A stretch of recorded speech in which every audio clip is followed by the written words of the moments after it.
আমি আজকে বক্তব্য দিচ্ছি এখানে আল্লাহর কসম, আমার এই সময় থেকে আমি যে কথাগুলো বলবো আগামী 5 মিনিট, আমি শুধু বেনামাজিকে উদ্দেশ্য করে বলবো। কাকে উদ্দেশ্য করে বলবো? নামাজিরা নিজের উপরে নিয়েন না। আমি এবার আমার এলাকা বলি, কুমিল্লা নাঙ্গলকোট। আমার বাড়ি কোথায়? কুমিল্লা নাঙ্গল। আমার এলাকায় ফজরের নামাজ 4 রাকাত। কয় রাকাত? জোহরের নামাজ 12 রাকাত। কত রাকাত? আসরের নামাজ 8 রাকাত। কত রাকাত? মাগরিব 7 রাকাত। কত রাকাত? একটু আমার সঙ্গে সঙ্গে বলিন, কেমন ভাল লাগে শুনতে। ঈশার নামাজ 15 রাকাত। কত রাকাত? 15 রাকাত। আমি প্রশ্ন করলাম আমার আম্মারে, যে আম্মা ফজরের নামাজ 4 রাকাত কেমনে হইল? তো 2 রাকাত ফরজ। 2 রাকাত সুন্নত, 2 রাকাত ফরজ। কত হইল? আমি কইছি আম্মা ফজরের নামাজ তো ফরজ 2 রাকাত। এই ফরজের আগে 2 রাকাত সুন্নত আছে, কিন্তু এটাকে আলাদা করে বলতে হবে। এটাকে কি করে বলতে হবে? সুন্নাহ।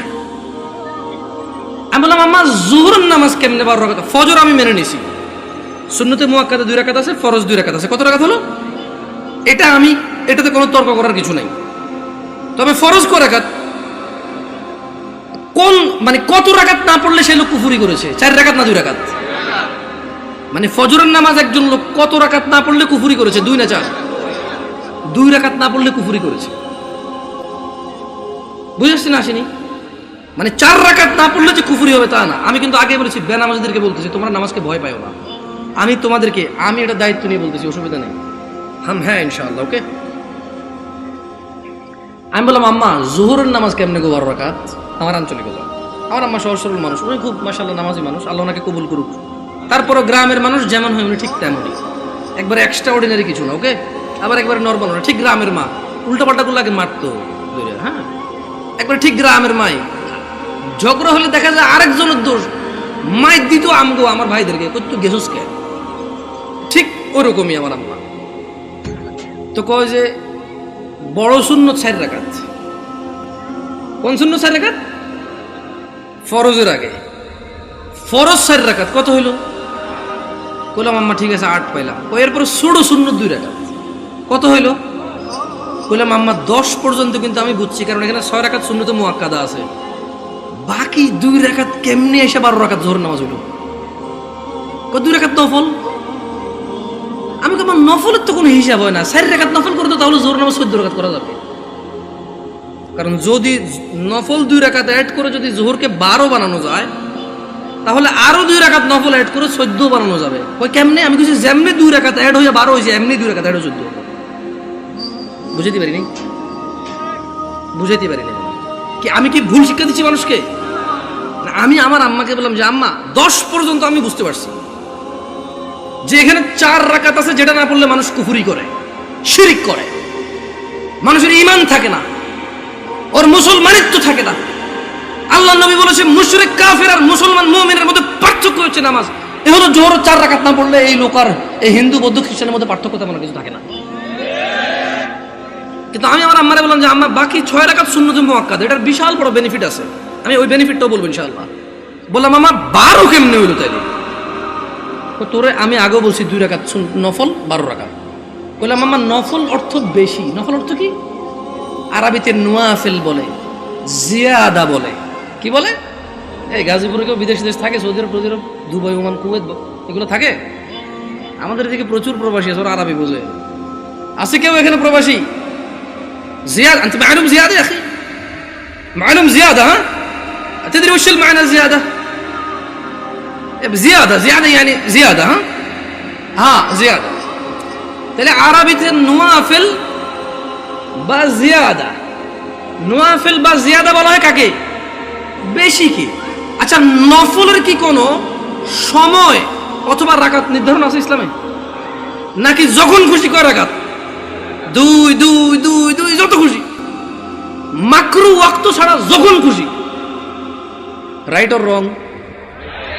আমি বললাম আম্মা তাহলে তো এটা তো মানুষের উপরে, হ্যাঁ নফল পড়বে কেন? যে লোক ফরজ নামাজ পড়েনি তার নফলগুলো আল্লাহ তাআলা কিয়ামতে যদি ওর নামাজে ঘাটতি থাকে ইনশাআল্লাহ ফরজের জায়গায় আনবে। আমরা জানি এটা, আমরা এটা মানুষকে বলবো, কিন্তু আমরা জিনিস যেটা ওটাকে তাই বলবো।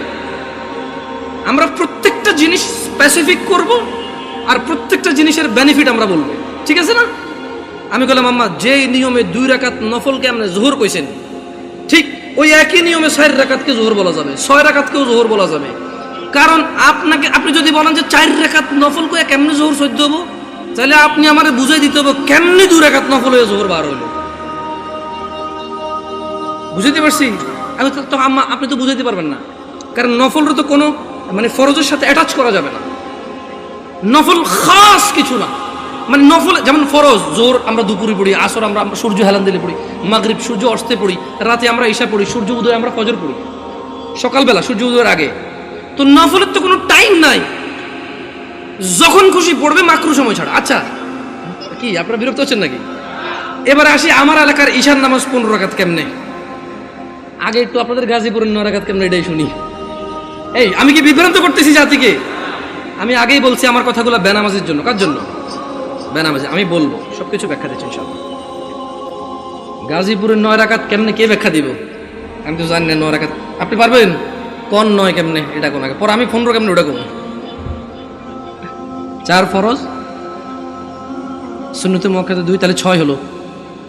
হ্যাঁ, ভিতরের 3 রাকাত 9 রাকাত। মাশাআল্লাহ ভালো। জোহরটা 12 কেমনে? ওই নফল 200 ঠিক না? তো ঈশায় নফল আনলেন না যে? আমার এলাকায় ভাই এই 2 নাম্বারই করে নাই, জোহর নফল 2 আনছে, ঈশাও 2 আনছে। ওরা মানে কোনো নামাজকে কি করে নাই। না না না, আমি কি ওদেরকে মজা করতেছি? আমরা নামাজ পড়তাম না, এই মানুষগুলো আল্লাহ ওদেরকে বেহেশত নসিব করুক, ওরা প্রত্যেকটা নামাজের সাথে আমাদেরকে নফল নামাজ পড়তে উদ্বুদ্ধ করেছে। ওরা চিন্তা করেছে যে যদি 2 রাকাত পড়তে বলি, এই অনেক বছর থেকে নামাজ পড়ে না, ইনশাআল্লাহ এর কবরের তলায় ঘাটতি হবে, ঘাটতিটা পূরণ করবে ইনশাআল্লাহ। ওই নেক নিয়তে কিন্তু বলছে। শোনেন, আমি বুঝি না তা না, কিন্তু ভুল বুঝিয়েন না আমার, আমি আগে বলছি। বাট আমি চাচ্ছি যারা নামাজ পড়ে না ওরা তো ভয় পেয়ে যায় 15 শুনলে। আমি বুঝাতে পারছি না, পারি নাই। এই ছোট ভাই তোমরা কিন্তু খুব বিশৃঙ্খল, তোমাদের বড়দের উচিত তোমাদেরকে সামলানো। তোমরা মেলায় আসোনি ছোট ভাই, তোমরা মেলায় আসোনি, তোমরা জীবন ব্যবস্থা শিখতে এসেছো, আগামী জীবন কিভাবে যাপন করবে সেটা শিখতে আসছো। তোমরা মেলায় আসোনি। যাই হোক, বাচ্চাদের দোষ দিয়ে লাভ নাই। মাহফিল কমিটির বেশিরভাগ জায়গায় গরু জবা দিয়ে বিরিয়ানি খাওয়ায়, এটা একটা উৎসবই। সব পোলাপান খেলবে, দুলবে, অসুবিধা কোথায়? ওরা যদি বুঝতো এটা একটা শিক্ষণীয় জায়গা, একটা ক্লাস হবে এখানে, একটা সেমিনার হবে যেখানে মানুষ ন্যায় অন্যায়ের পার্থক্য করবে, ওরা এটা করতো না।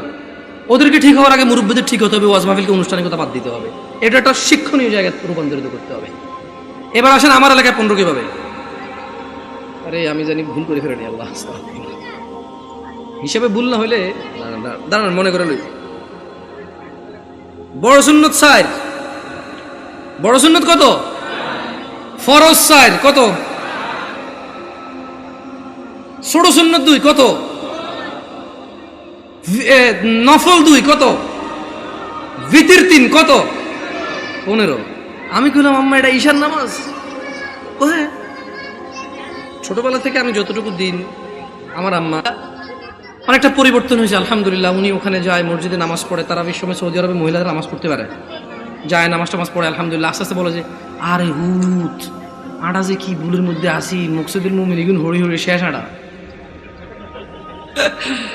আমি বলছি আম্মা আলহামদুলিল্লাহ, আল্লাহকে ভয় করেন, ইনশাআল্লাহ আল্লাহ ভালো পথ দেখাবে। বললাম না, গ্রামের সহজ সরল মানুষ, যতটুকু দিন আপনি শিখাবেন শিখবে, কিন্তু যদি সোর্সটা ভালো না হয়, দিন শিক্ষার সোর্সিংটা যদি ভুল হয়, তাহলে জীবন শেষ। তাহলে জীবন কি? আমি বললাম আম্মা এখানে একটা আপত্তি আছে আমার। প্রথম কথা হইল, জোহরের সময় বুঝাই ফেলছি নফল এই নামাজের অংশ না। জোহরের সময় বুঝাই ফেলছি এই নামাজের অংশ না, নফল মানে ফরজ নামাজের অংশ না, ঈশার নামাজের অংশ না। দ্বিতীয়ত আম্মা ভিতর নামাজ কেমনে এসা হইল? যেমন উনিও কিন্তু হিসাব দিয়েছে সেম হিসাব। ঈশার নামাজ 9 রাকাত, 4 ফরজ, 2 সুন্নতে মুআক্কাদা, 3 ভিতর। তো ভাই ভিতর নামাজ যদি ঈশা হয়ে যায়, তাহলে ভিতর কোনটা? ঈশার নামাজ যদি 9 রাকাত হয়, তাহলে ভিতরটা কই? আপনি বুঝেন নাই? যদি আপনি ঈশাকে 9 রাকাত বলেন ভিতর 3 সহকারে, তাহলে আগামীকালকে যদি একজন বলে যে জোহর 8 রাকাত, মানে 4 রাকাত জোহর আর 4 রাকাত আসর মিলে 8 রাকাত একসাথে পড়ে ফেলে, এক হয়ে যাবে। আপনাকে বুঝতে হবে যে ঈশার আজান দিলে মানুষের উপরে ঈশার সালাত ফরজ হয়ে যায়। ভিতরের সময়টা শুরু হয় ঈশার নামাজের পরে। যদি কোনো লোক ঈশা পড়ে, তার জন্য ঈশা পড়ার পর থেকে ভিতরের টাইম শুরু হয়েছে। এবারে সেটা ফজরের আগ পর্যন্ত সময় পায়। কি ভুল ব্যাখ্যা দেই নাই তো মুরব্বী? আমি বলে দিচ্ছি, না বুঝলে অসুবিধা নাই, ভুল বুঝিয়েন না। না বুঝলে কোনো অসুবিধা নাই, ভুল বুঝিয়েন না। তাহলে ভিতরের নামাজ ঈশান নামাজের সাথে কেন সম্পৃক্ত হলো? কারণ ঈশান নামাজ না হইলে ভিতরের সময় আসে না, ভিতরের সময় শুরু হয় না। বুঝতে পারছেন না পারেন নাই? ধরেন একজন লোক রাত 11টা বাজে, সে এখনো ঈশা পড়ায় নাই, সে কি ভিতর পড়বে? তাহলে সে ঈশা পড়ার পরে তার ভিতর স্টার্ট। তাহলে আপনি যদি এই যুবককে বলেন ঈশান নামাজ 15 রাকাত, গাজীপুরে বুঝছি একটু মায়া দয়া করে 9 রাকাত বলেছেন, তারপরে তো বলবেন পড়া বলে মনে হয় না। একজন রিক্সা ড্রাইভার যদি চিন্তা করে 2 মিনিট করে তো 30 মিনিট। আমার এলাকার কথা বলতেছে। শোনো তোমরা যারা দরিদ্র এবং ধনী, যারা তোমরা সালাত আদায় করো না, নয়াপাড়ার মানুষ তোমাদের নবী মুস্তাফা সাল্লাল্লাহু আলাইহি ওয়াসাল্লাম মৃত্যু সজ্জায় বারবার উঠে বলেছে সালাহ সালাহ সালাহ, নামাজ নামাজ নামাজ। এই নামাজ তোমরা যারা আদায় করো না, তোমরা জেনে রাখো নয়াপাড়ার মানুষ, ও নয়াপাড়ার মহিলা ও পুরুষরা, ধনী দরিদ্র, সুস্থ অসুস্থ, তোমরা যেই হও না কেন, তোমাদের উপর তোমাদের রব দিনে 17 রাকাত নামাজ ফরজ করেছে। তোমাদের মধ্যে যে কোনো ব্যক্তি দিনে, পুরা দিনে সকাল থেকে রাত পর্যন্ত এই 17 রাকাত নামাজ আদায় করবে না, যে সে তার রবের সাথে কুফরি করেছে, রবকে অস্বীকার করেছে। ক্ষমা চাও তোমাদের রবের কাছে। আজকের এই মাহফিল তোমাদের জীবনের নামাজ ত্যাগের ইতির দিন হোক। আজকের এই নয়াপাড়ার মাহফিল তোমাদের জীবনের 5 ওয়াক্ত 17 রাকাত নামাজের সূচনার দিন হোক। ও নয়াপাড়ার মানুষ, তোমরা যারা দিনে 5 ওয়াক্ত 17 রাকাত ফরজ আদায় করো, এই 17 রাকাতের সাথে তোমরা যারা ফজরে 2 রাকাত সুন্নত, জোহরে 6 রাকাত সুন্নত, মাগরিবে 2 রাকাত সুন্নত, ইশায় 2 রাকাত সুন্নত, তোমরা যারা পুরো দিনে মাত্র 12 রাকাত সুন্নতে মুআক্কাদা পড়ো, খুশি হয়ে যাও। তোমাদের মুস্তাফা সাল্লাল্লাহু আলাইহি ওয়াসাল্লাম, তোমাদের ভালোবাসার নবী বলেছে, যে ব্যক্তি দিনে 12 রাকাত সুন্নতে মুআক্কাদা আদায় করবে, তার জন্য আল্লাহ প্রতিদিন জান্নাতে একটা ঘর বানাবে। ও নয়াপাড়ার মানুষ, কি মিস করতেছো? নয়াপাড়ার মানুষ, তোমাদের রাসূল প্যারে হাবিব সাল্লাল্লাহু আলাইহি ওয়াসাল্লাম বলছেন, ফজরের 2 রাকাত সুন্নত এ পুরো দুনিয়া আর দুনিয়াতে যা কিছু আছে সব কিছুর চাইতে উত্তম।